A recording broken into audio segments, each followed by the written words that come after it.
I take refuge in the Dharma. I take refuge in the Dharma. I take refuge in the Sangha. I take refuge in the Sangha. Keeping the palms joined.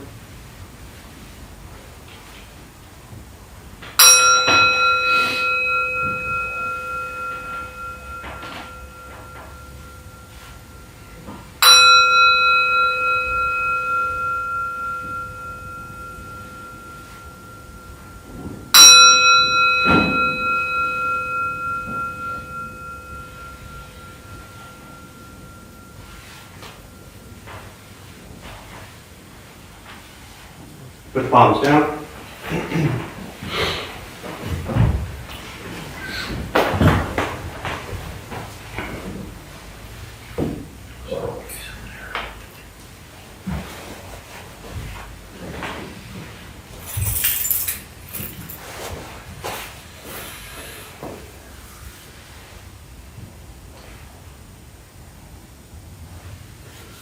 All right, good morning, everybody. Good morning.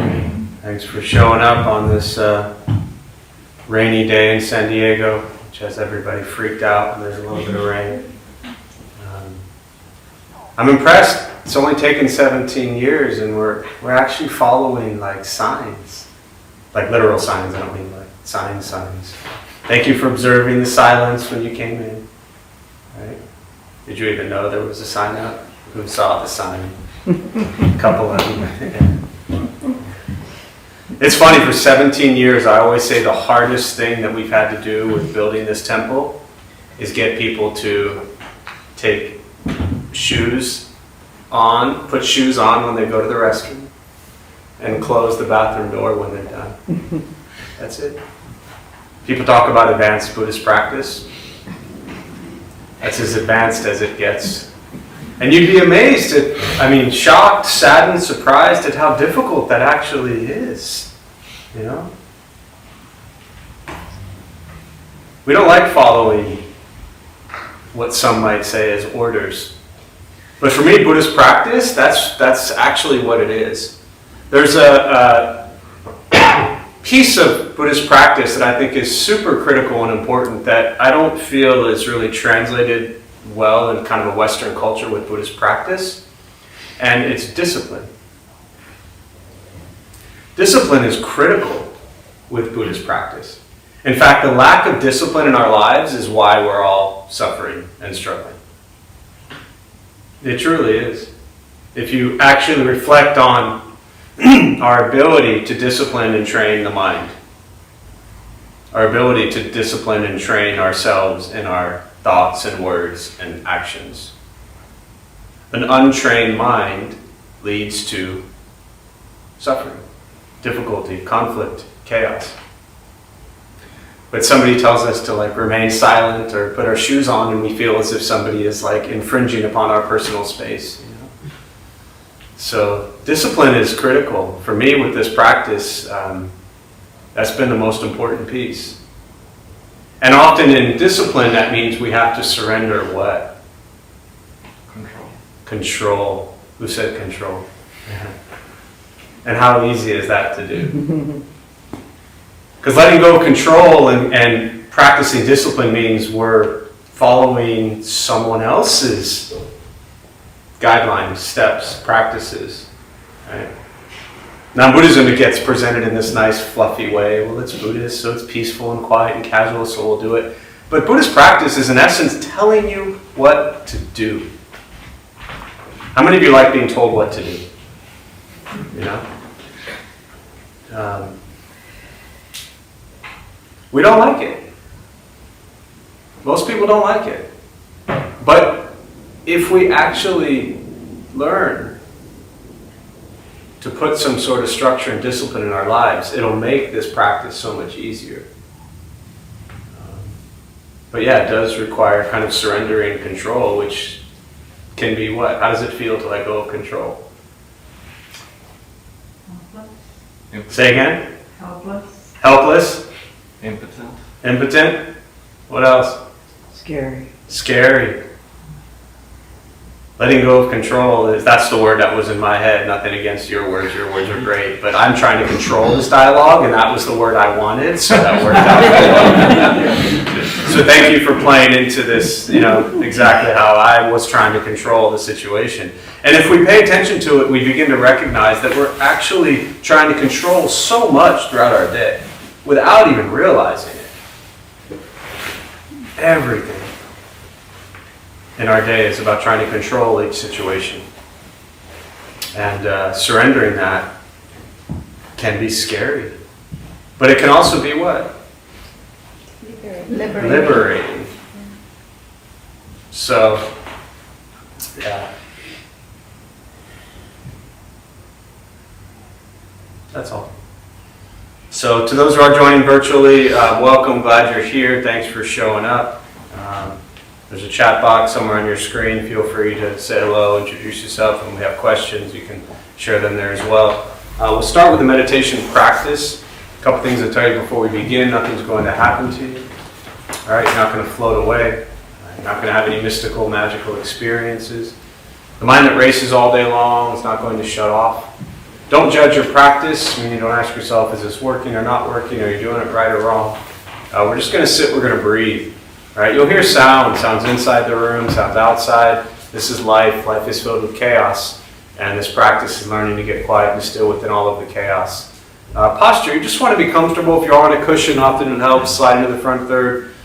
Pushing the stomach forward allows the back to straighten. If you're on a bench or chair, however you're seated, just try to sit up straight, relaxing the shoulders. Hands can be on the knees or lap, whatever's comfortable for you. If you need to move, simply move. Movement doesn't make you a bad meditator, just means you have an itch or you need to move. And if you are brand new to meditation, you're not trying to empty your thoughts, you're not trying to think nothing.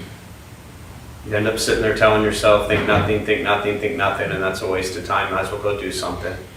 We're just going to sit and breathe. I'll guide us as we begin. We'll settle into a little bit of silence, and we'll be done in about 4 hours.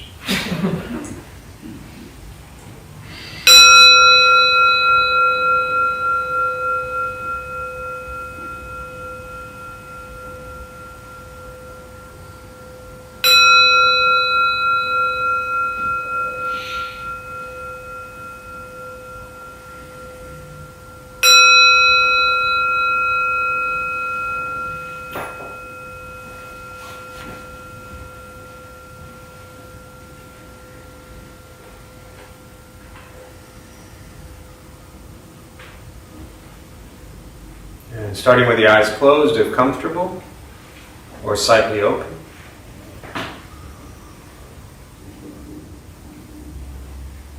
Mouth is open or closed.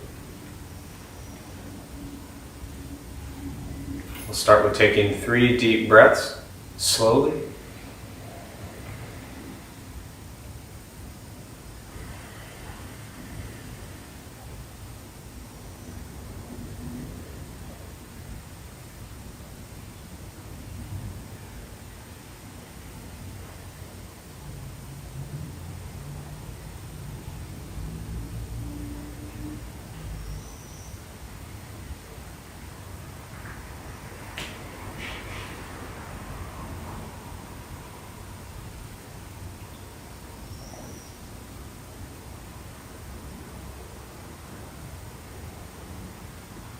And eventually, settle into a natural rhythm of the breath.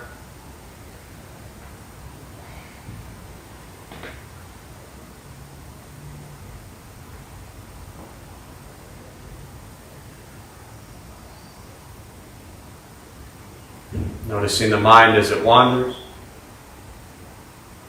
jumping from thought to thought.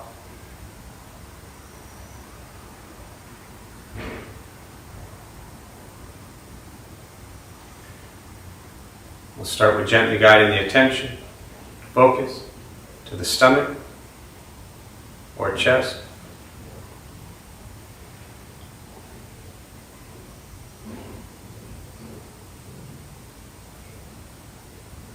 Breathing in, feel them rise. Breathing out, they fall.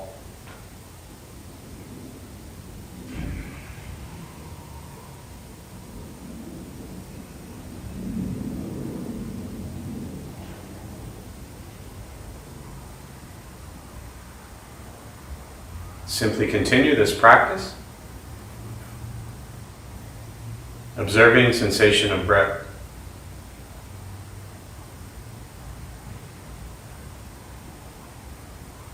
Expecting nothing but to sit and breathe.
As the mind wanders, lost in thought, recognize it. Release that thought. Return attention, focus to the breath.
Where's your mind?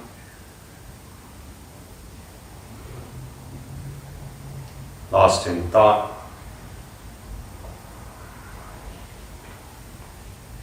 Return to breath.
Keeping the mind alert.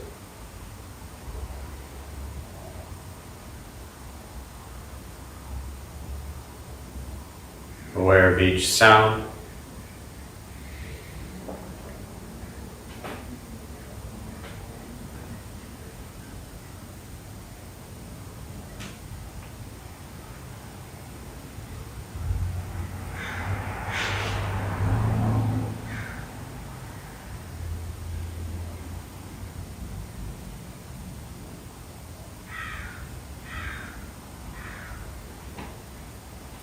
Each thought.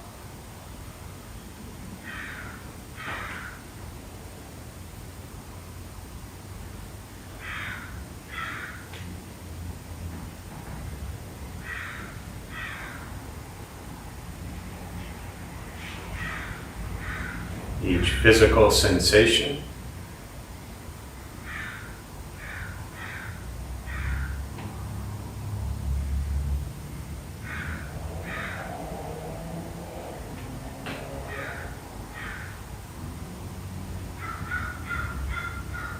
Yet concerned with nothing but sitting,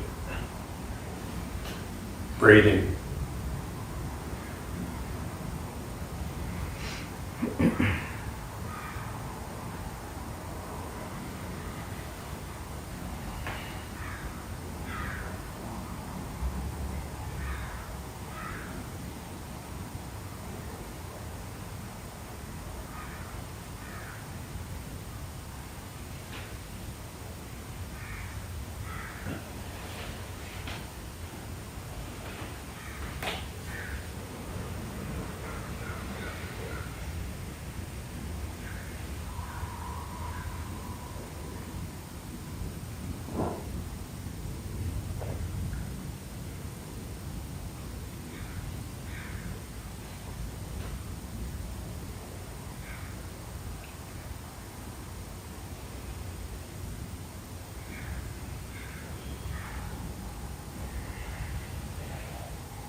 Letting go of expectations.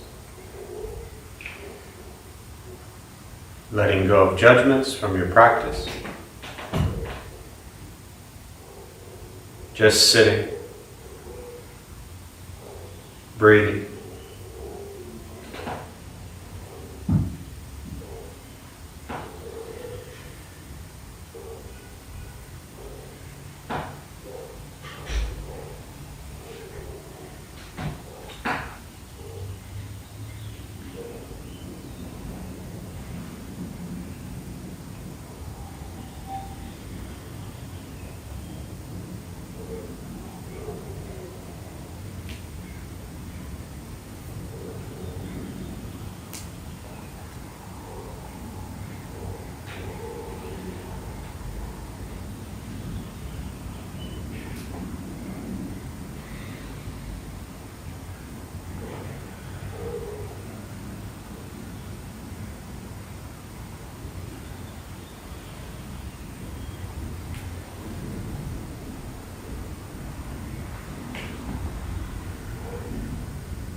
And with the body still, rested,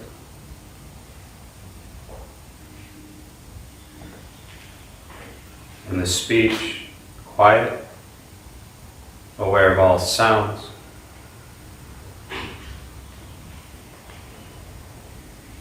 and the mind learning to settle.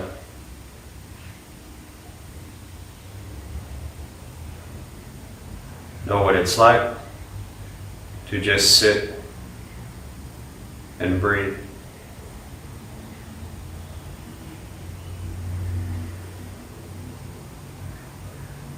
Knowing with each breath, there's nothing else to do, nowhere else to go, and no one else to be.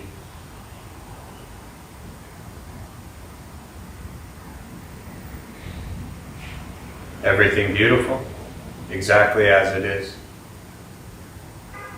Sitting, breathing.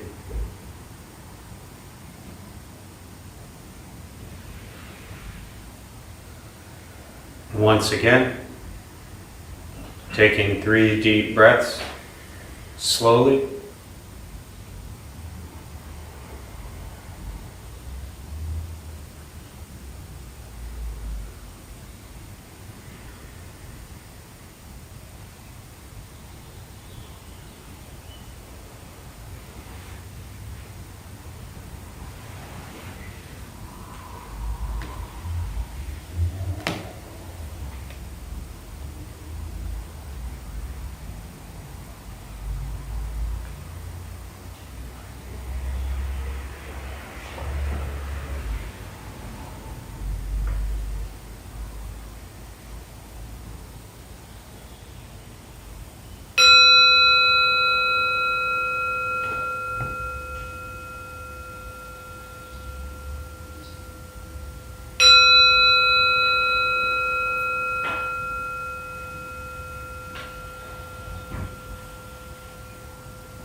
As you slowly open the eyes,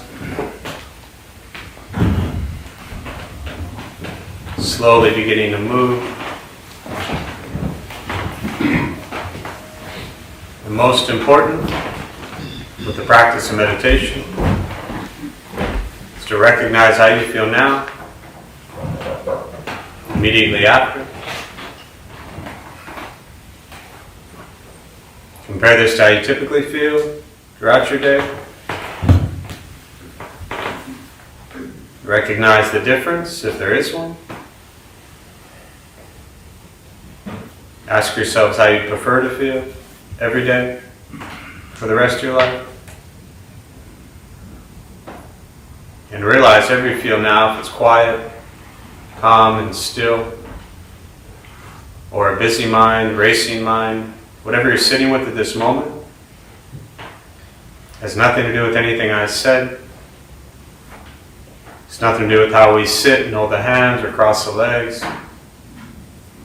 It's nothing to do with the sounds around us or anything else for that matter. It's everything to do with your own mind and your own mind's reaction to an external condition. This is what the Buddha called pratitya samuppada, means dependent origination. This is the basis of the Buddha's awakening. The word Buddha simply means awakened. He was a human being, no different than any one of us, who began to understand why he suffered, why he got angry, sad, depressed, stressed, anxious. He began to understand the causal relationship of all phenomena. And what that means very simply for all of us, regardless of where you come from or what you believe in or where you think you're going, your whole life is filled with things that happen. You react. More stuff happens. More reactions. That's it. That's what we get. This practice is simply learning what it's like to respond to something quietly, peacefully, still. Because for most of us, the way you responded to the last 20 minutes is quite different from how you respond to every other 20-minute period of your day.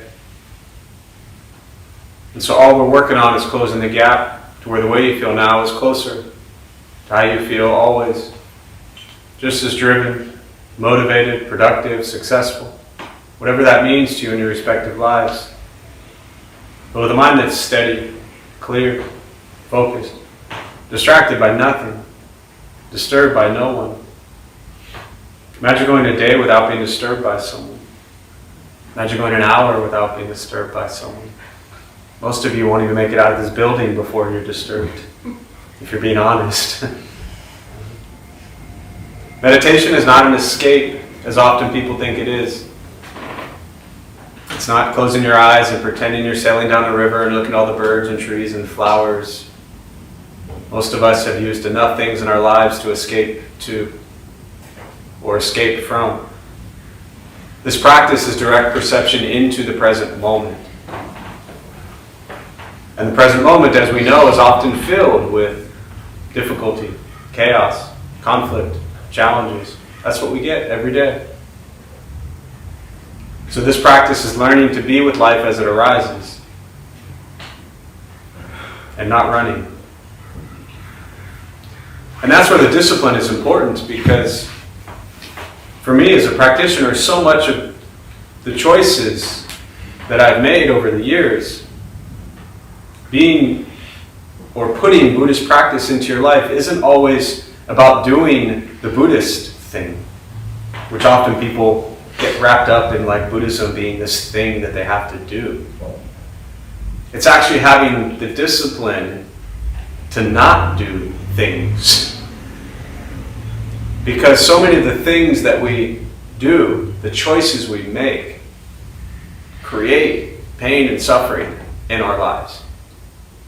So then we turn to something to fix that. And we think Buddhism, very often, or meditation specifically, especially again in the way this culture pushes it, is that meditation is going to fix all of your problems.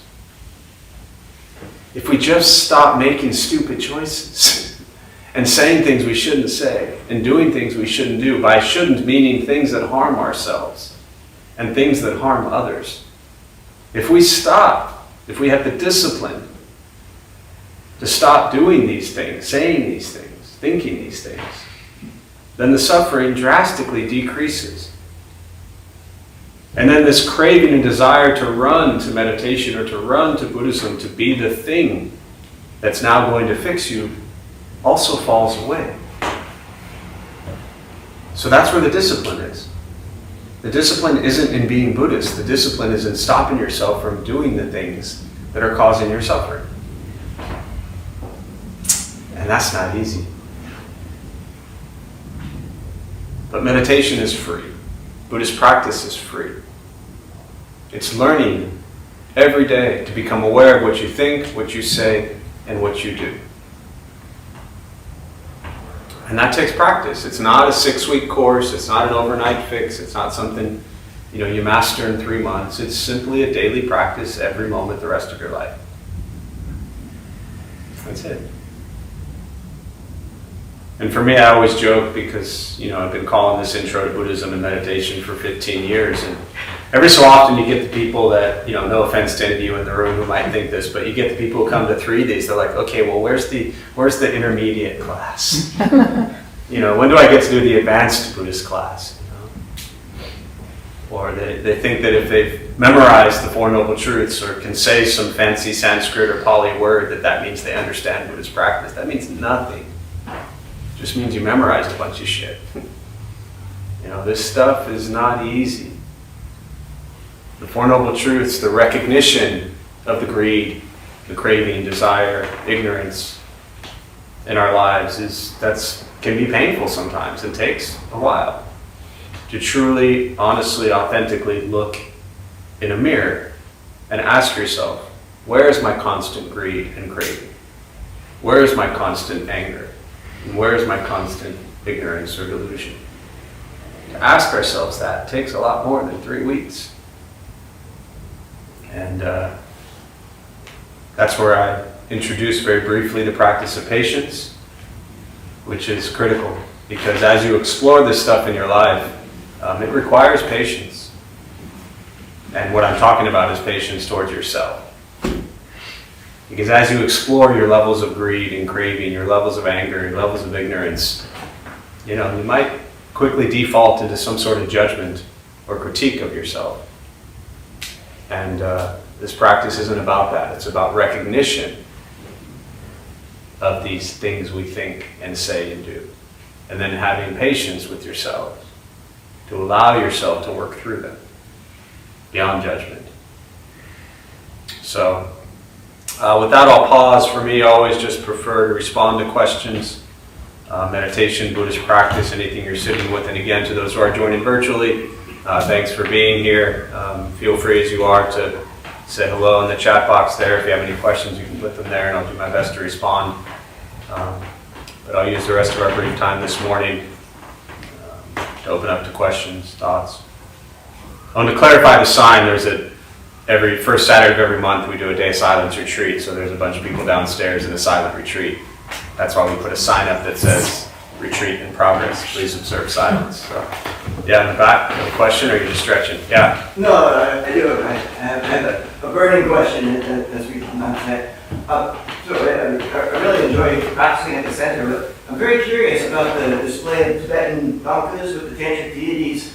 I see maybe Bodhisattva, and maybe that's peaceful ones like Dharma, Mahabala, like some wrathful deities, and just how that fits into the philosophy of the center. It seems more like more Zen or Theravada in emphasis, and the role of Guru Yoga at the center, or I think it's more of an anthropological display. Yeah. You just said a lot of stuff, my friend. So in brief, we started the temple 17 years ago to introduce Buddhist practice to local folks. Same thing I always say at the end of every class, right? We specifically started it because going back to 2003, when I started at the Taiwanese Buddhist temple, which is a Pure Land practice down the street, what I saw was what I referred to as a revolving door. Meaning you see Western people come into Buddhist practice, they're curious, they're interested, and then they walk in and there's the bowing, there's the chanting, there's the robes, there's the nuns or the monks, and I saw very much a barrier for people to feel comfortable within Buddhist practice. So we wanted to create a place that was free from a lot of the cultural aspects, and also introduced all the different schools of Buddhist practice, not just one. So even in your question, you mentioned, you didn't say Vajrayana, but you mentioned Vajrayana, which is Tibetan Buddhism. You mentioned Mahayana, which Zen is just part of Mahayana. And you mentioned Theravada Buddhism, right? When I said Tantra, I implied Vajrayana. No, I know what you meant. I just said you didn't say Vajrayana. So No, but yeah. some people might not know. Yeah, no, I got you. So we introduce all the different schools of Buddhism. So we're not a Zen temple, we're not a Tantric Vajrayana temple, we're not a Theravada temple, we're a place that introduces the various schools of Buddhism. Specifically, at least these 4 tankas, we had somebody that wanted to help us complete the space. We were downtown for 10 years, we moved here 7 years ago, and they said, what tankas would you like to display there? So we specifically picked these 4, which we thought were really beautiful. You have the Manjushri, which represents great wisdom right there. It's called the Sword of Wisdom. And so, anyone ever get ignorant or angry? So you just need to roam around all day long with this intense sword of wisdom, right? To cut through the ignorance. It's so simple, just get a sword and you're good to go. You know? You have the Amitabha Buddha, which is the Pure Land Buddhism, which is very prominent in Taiwan, Japan, where the belief is that and for me that's my personal practice. To go back to what I said earlier, if you ask me, Jeff, what would you rather do? I'd rather be in a Buddhist monastery in Taiwan, bowing, chanting, wearing robes, shutting up, and understanding nothing, and just following, because I'm the ignorant one. So I personally love that practice. But if all of a sudden we made you all come in here and shave your heads and put on robes and bow and chant in another language, there'd be about 2 of you back next week, right? Here you have the Medicine Buddha, which represents great healing, and then you have the Chenrezig, which is Avalokiteshvara, or Kuan Yin, Kanon, Guan Am, whatever language you put it in, and that represents endless compassion. So the tankas are just a piece of the space. Yeah, and even on the shrine here, you have everything from the different traditions behind me, and the tanka there. Yeah, so anytime you look at iconography in Buddhist practice, first off, it's just stuff. But it's all symbolic. It means something. And understanding what they represent and what they mean is really the important piece of it. So, other questions?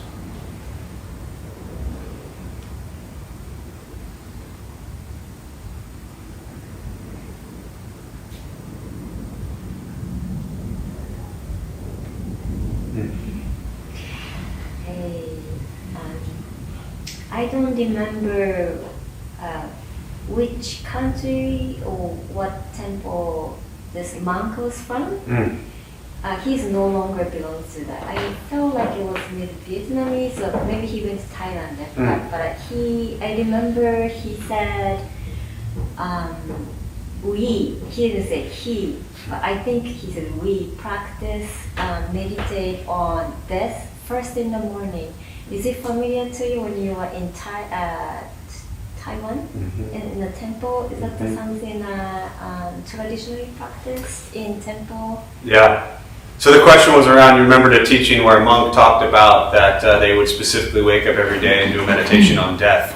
And then just repeating the question for those virtually or those who didn't hear. And then your question is, for me, with a Taiwanese practice, is that something that's common in that space? It's definitely taught. It wasn't that we woke up every day and the master said meditate on death. But I just mentioned this a week or 2 ago that, very often in this culture we kind of like, every day spa has a Buddha in it, and we see Buddha as like this peaceful bubble bath escape thing. But it's pretty intense, And knowing me as long as you have, for me, I'm a pretty intense dude, and that's what I love about this practice, is it's not a gentle thing. Like, to look at the anger and ignorance that is within oneself, that's pretty intense and fierce. And the Buddha would take, this is what I referenced a couple weeks ago, the Buddha wasn't looking for like the spa to go meditate, He took them to the charnel grounds to meditate on decomposing bodies. Very clearly. Because he wanted the disciples to understand, this is where we're headed, folks. Right? I mean, he taught very clearly 4 things, right? Birth, aging, sickness, and death. That's what we all get. I used to always say old age, but we're not even guaranteed old age. We're lucky if we get to old age. We get birth, we get aging, we get sickness, and we get death. And so to see the impermanent nature of this physical form is really important, because how much of our lives are we attached to this physical form? Right? We think that well, this body is Jeff. That's just a body. And Jeff is just some name these people that I call my parents gave me. I was born and I'm I'm crying, and there are these things called fingers pointing at me, and they're like, what should we call him? And they're like, that's Jeff. And then you get some name. So you have this physical body, you're given a name, and then you spend your whole life building this ego and identity and label and construct. And Buddhist practice says this physical form has come together for a period of time and will absolutely cease to exist. And there was a monk in Taiwan. He actually taught life and death studies for a long time, and still to this day was one of the best teachings I received. And he said the mistake that we actually make as humans when we look at past lives, future lives, right? And again, to put in context for those who are brand new to Buddhism very briefly, at the time of the Buddha, 500 years before Christ, they all believed in rebirth or reincarnation or continuation of consciousness. Again, different schools of Buddhism will refer to it differently. But whatever you want to call it, they all thought that there was a cycle of rebirth. If you went up to somebody then and said you got one life and then you're going to heaven or hell, they would have thought you were a little bit crazy. You walk up to the average person today and you're like, you're going to be reborn. They think you're nuts. So he was teaching in a very different time to a different culture, different crowd of people, where a rebirth was just what everybody believed. And so the teaching was that the mistake that we make as humans is we think that this is our life, and that this Jeff had some past life, and that this Jeff is going to have some future life. One endless continuation of consciousness. So it's not a past life, it's not a present life, it's not a future life, it's one endless life that is broken up by physical form. And so for me, what I believe the Buddha wanted the disciples and everybody to understand is that we view ourselves as just this permanent form. And so we spend our whole lives just trying to make sure we fit everything into this permanent form before we die. And we miss the most important part, which is our consciousness, our thoughts, which become our words, which become our actions. That's the focus. But we're all wrapped up on our bodies, So,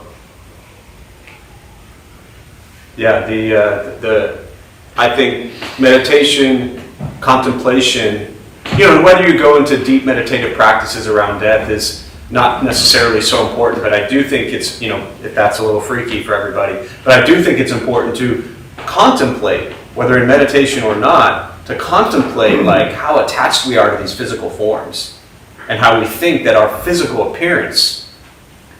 How many times did you look in the mirror today?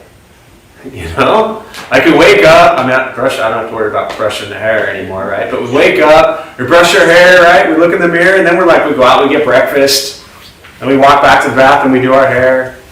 Then we get to the car, we pull down the little thing, make sure our hair is okay, because somehow it probably changed between the moment we left the front door to the moment we got to our car. And then we drove 10 minutes, 20 minutes, 5 minutes, or got in a bus, or got in a bike, or whatever. Haven't moved at all, but we drove, so before we get out of the car, we got to look at our hair again, right? You know what this is like, right? Absolutely. A couple of us, right? Then you get to where you're going, and then you go into the bathroom. You don't even got to pee, you just go to the bathroom because you want to make sure your hair looks okay. So I'm not making fun of people, right? If you've never heard me before. What I'm trying to point out is how attached we are to our physical appearance. Because we're raised that way. Most people didn't raise us and say, just, look like crap when you leave the house. It's like, what is the Adam Sandler movie? Big Daddy, right? And he lets, what's his name? Who's seen Big Daddy? right? And he lets the kid just put on whatever he wants, Scuba Steve, right? We're so conditioned to look a certain way, go pick out the pretty shirt, the pretty dress, the pretty whatever. Nobody tells us, go grab things that look ugly. Everything is conditioned. Billions of dollars is spent on advertising, telling us what we should look like, what we should wear, what we should eat. And yet we think we think freely. So, yeah, understanding the physical form is, and the impermanent nature of it is very helpful. Yeah. I had an epiphany. I'm not sure if this is really a question or just a comment, but I think I had like an epiphany in the last week or so. Because last week I had made a comment that was very meaningless, and then I went home and went on YouTube and the video that was live streamed was recommended to me, and I watched it back and rewatched that moment and how short of a moment it was. But I also remember and recall, probably from meditating, how aware I was of the suffering I had leading up to me saying it. There was this anxiety or questioning or something of this suffering before, during, and after that moment that I felt during that time that probably took a lot of energy from me. And then I think, now that I saw it on YouTube and saw how little it was, and now I think too how much I remember that, which is so very little, it has just unlocked a new, I don't know, way about looking at each moment as like, not that big a deal. Yeah. Or as big a deal as I make some things. Definitely. Yeah, I think that the awareness of thoughts, words, and actions, as you've been hearing me say forever now, the awareness, and this is our karma, as the Buddha taught, karma is action. We generate it 3 ways: body, speech, mind. What we think, what we say, and what we do. That's why at the end of the meditation, I always say with the body still, the speech quiet, and the mind beginning to settle. Because we can physically go still, right? A little bit of movement, it's okay. We can stay quiet, we just close the mouth, stop speaking, but then there's our mind. And so the awareness and recognition of that in meditation is the practice, the awareness of the stillness of body, stillness of speech, and the crazy mind. But then how does that operate in our daily lives? And when we become aware of that, or we attempt to become aware of that, and we do operate from a place of like, wow, I said something that was, really unkind or harmful or whatever it is, it's kind of this glaring realization. And that's beautiful. Because there would have been a time in your life 6 months ago, potentially, where you may have said the same thing and not even thought twice about it. Does that make sense? So what's happening is you're starting to see that the thoughts, words, and actions that we take in our day-to-day lives are really quite profound. And when we do things, as the Buddha taught, that aren't in line with the teachings that cause pain and suffering for self or others, we have to recognize that. But to recognize it without, which it sounds like you're doing, hopefully, to recognize it without like judgment, like, oh man, I'm such an idiot, I did it again, I mean, it really is, I think it's a beautiful recognition of how critical each moment actually is. And do you remember, you're a bit younger, but do you remember I don't even know if they still have them, but they're like these flip books, and each page is like a picture, but it's just like one little line, and then you got like 300 pages of just one little line, and you flip through really fast, and it creates a whole story, right? I always think of Buddhist practice as each thought, each word, each action is one of those pages. And when you flip it all together, it creates our life, what we call our life. So each little line is important because it does impact people, Yeah. Thanks for sharing. Yeah. I'm relatively new to two things. I'm involved with the Lotus Sutra and Nam-myoho or Gekyo. This, a lot of it is about death and the impermanence of life. Yeah. And it doesn't make me feel any better that, a piece of paper was a tree, and then you light the paper, it'll go in the sky, and will be a raindrop, and then, I don't think there's any answer there for me, and I'm not really looking for an answer. I'll get it when I get it. But my question that I think you have an answer to is Dharma Bum. I've been here several times and I've never seen any. Yeah. Is it like a bum, you're a bum? I'd much rather comment on the first part of it. Because you kind of just took this beautiful teaching of Thich Nhat Hanh, which is interesting because he's a Vietnamese Zen Buddhist monk, passed away recently and worked a lot with Martin Luther King. He was nominated for Nobel Peace Prize for his work around, social justice. And then you took the paper and the cloud and the rain, and then you just jumped to where do we get our name? Well, that's an answer that I can. I'd rather, it's just a name, I just talked about my name meaning nothing, so the name of the temple also means nothing, right? That one's simple. Dharma Bum's Jack Kerouac book, The Dharma Bums. Oh, I know. Yeah, Google it. Okay. Kerouac, Beat Generation, Dharma Bums, On the Road. It's not even that great of a book, to be honest with you. Every so often people are like, why the Dharma Bum? Because, Kerouac didn't live, I'm not even getting into that, but, he died at 41 from way too much alcohol, and, it was just, he lived a crazy life, and had a very beautiful view, I think, that whole Beat Generation of just this American culture, the 40s and 50s, that work, produce, consume, and buy a bunch of stuff, throw it away, buy more, throw it away. It was just I think his views and his study and knowledge of Buddhism was beautiful. His integration of it into his life was severely lacking. And if anyone knows anything about Kerouac, you know what I'm talking about. But so that's where the name came from. We were sitting around a little red rug in the downtown temple, and we were just some young American kids who didn't know any better, spent time around Buddhist monasteries and temples, and we were like, let's start this thing because we want to do it our own way. Because we were stubborn and arrogant, and we thought we knew what was better. And so we're like, well, what should we call it? And so how about Dharma Bums? We liked Bob Dylan, we liked Kerouac, we liked the Diamond Sutra, and that was it. And I think I'll get that book now. It's not a good book, but it's a good book, don't get me wrong. But often people will read it and they're like, okay, they come to the Dharma Bum Temple, they're learning about all this kindness and compassion and, be good people, and then they read the Dharma Bums and they're like, yo, that's not what I learned. You gonna comment on this? Yeah. Yeah, go ahead. When I started learning about this temple, I figured that out. I started listening to the book on Audible, and it's really not worth it. Okay. Yeah. So, he's brilliant. Kerouac, and his book On the Road, I think is way better. I don't know if you got On the Road, but way better than Dharma. But even that, On the Road, he wrote in one sitting. He was high on Benzedrine or something like that, and wrote this book on one long continuous scroll, like sutras on a scroll. But it's beautiful. So yeah, don't attach to him or the name. And in fact, in the early days, we called it the Dharma Bum Center. And in the early days, the first 18 months, it was a place that Kerouac would have loved to hang out at.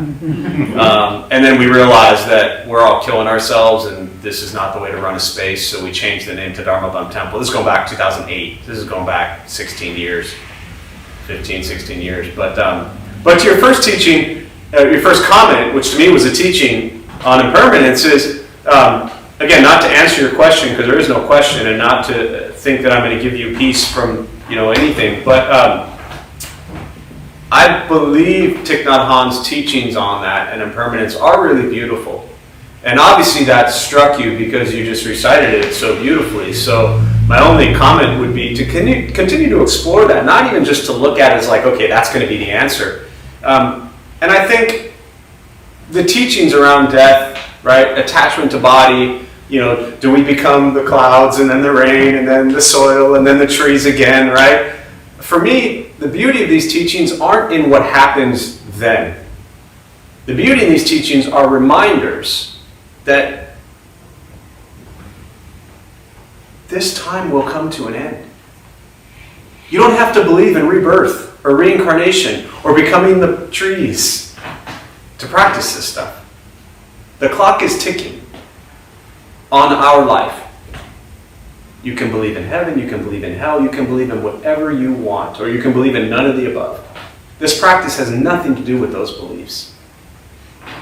But what it means is the clock is ticking.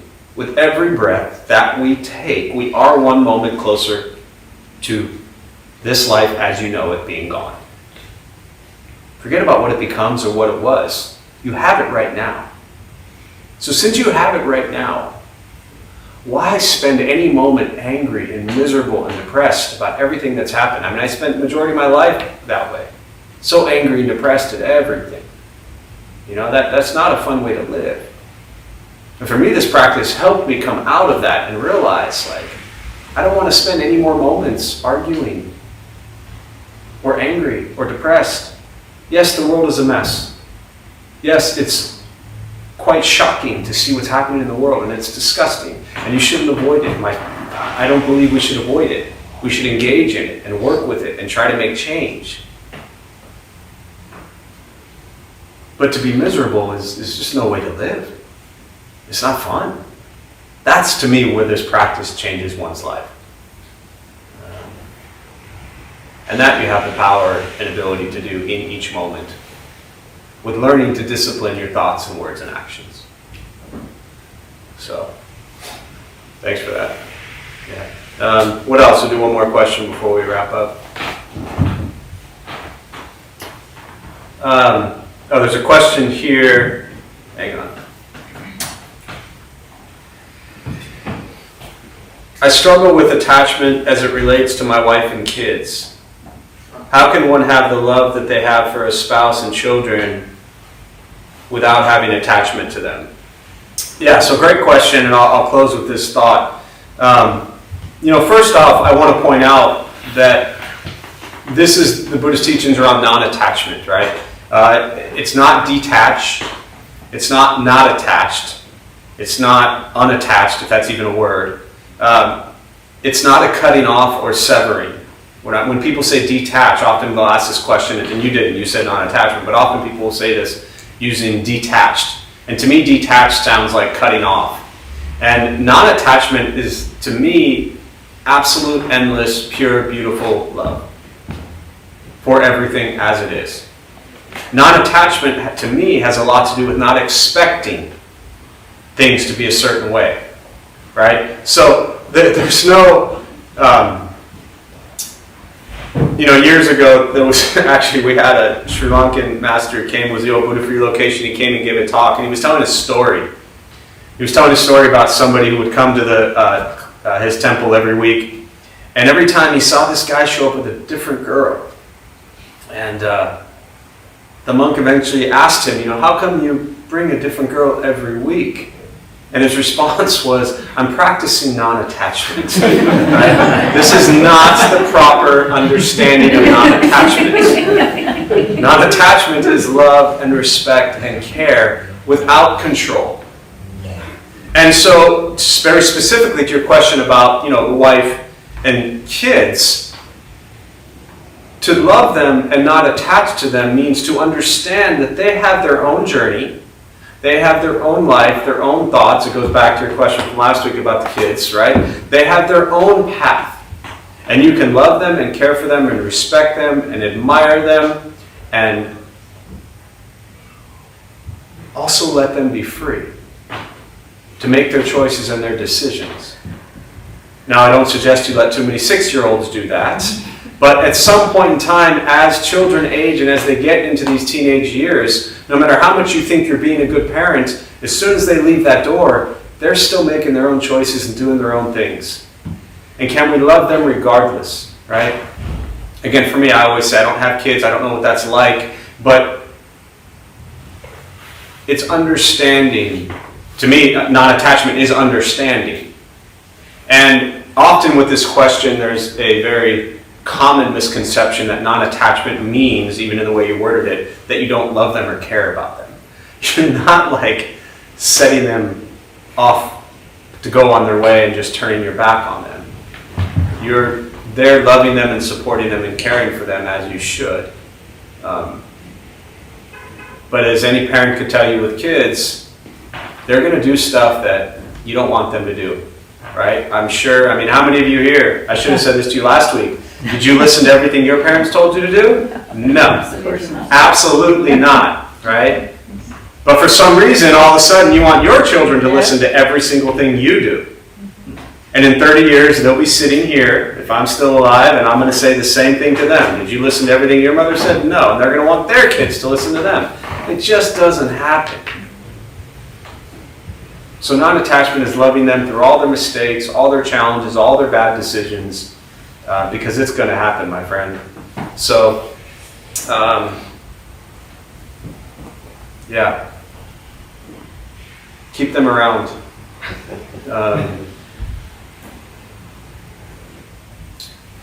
I found that the people that we love, especially family members that are close to us, they are our greatest practice. You know?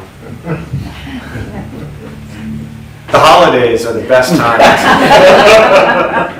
to practice this stuff, because you think you're all calm and quiet and peaceful, and you're like, all right. You know, right around Thanksgiving, there's like an increase in the amount of classes people attend, because then they're like about to go spend however many days, potentially, with family.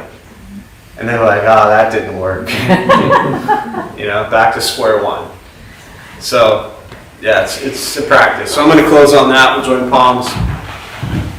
May the benefit of this practice be shared with all beings in all directions. May all beings be at peace. May all be free from suffering. May any merit gained from this practice be transferred to those who need it most.